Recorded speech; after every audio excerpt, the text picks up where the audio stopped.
Eccentricity का जो mathematical definition है वो तो सबको आता है। आज मैं इस वीडियो में बताऊंगा कि जियोमेट्रिकली एक्सेंट्रिसिटी क्या मीन करता है, मतलब क्या है एक्सेंट्रिसिटी का, इस वर्ड से हमें क्या पता चलना चाहिए। एक बार आपको मैथमेटिकल वाला बता देते हैं कि सर एक फिक्स्ड पॉइंट था जिसका कुछ नाम था फोकस, एक फिक्स्ड लाइन था जिसका क्या नाम था बाबू, याद आ रहा है क्या, डायरेक्ट्रिक्स, और एक पॉइंट मूव करने वाला है बस, और एक पॉइंट यहां पे मान लेते हैं P। ये अगर A से और ये डिस्टेंस अगर M है, परपेंडिकुलर डिस्टेंस, तो E एक्चुअली क्या था सर, PS अपॉन PM।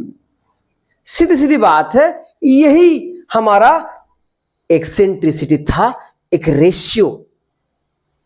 उस पॉइंट P से जो मूव करेगा उससे फोकस का यानी कि फिक्स्ड पॉइंट का डिस्टेंस, एंड इस पॉइंट से फिक्स्ड लाइन का डिस्टेंस का जो रेशियो है वो ही है ही। अब E का वैल्यू डिफरेंट डिफरेंट होगा तो डिफरेंट डिफरेंट फोटो बनेगा। जरा सब बताओ मुझे, इन जो फोटो मैंने बनाया, 4 फोटो, इनमें से तुम्हें नेचुरल से कौन सा लग रहा है? नेचुरल फोटो लग रहा है। कौन सा? सर सर्किल ही नेचुरल फोटो लगता है ना भाई। तो सर्किल है नेचुरल फोटो, इसलिए सर्किल के अंदर, सर्किल में पता है तुम्हें क्या है, एक्सेंट्रिसिटी 0 है। सर्किल का जो एक्सेंट्रिसिटी वो 0 है क्योंकि वो नेचुरल फिगर है। अब इस सर्किल को थोड़ा सा ऐसे खींच दिया, यानी कि ऊपर से थोड़ा प्रेस कर दिया, तो क्या बना, एलिप्स।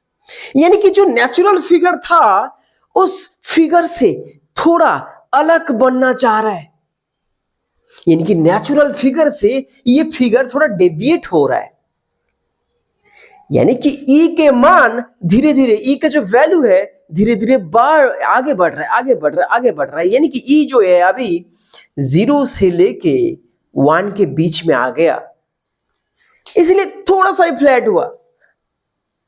अब जैसे ही E और थोड़ा बढ़ के 1 हो जाएगा, अब ये एलिप्स पैराबोला में कन्वर्ट हो गया, यानी कि 2 साइड अब खुल गया, और थोड़ा और ही बड़ा कर दिया, यानी कि E जो है ग्रेटर देन 1 कर दिया, तो ये पैराबोला नहीं रहेगा, ये बनेगा हाइपरबोला।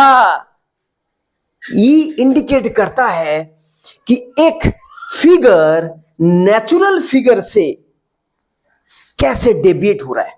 धीरे धीरे फिगर चेंज होता गया, E जैसे ही बढ़ता गया। आई होप E का ये बातें आपको मजेदार तरीके से समझ आ गया होगा। कमेंट जरूर करना कैसा लगा।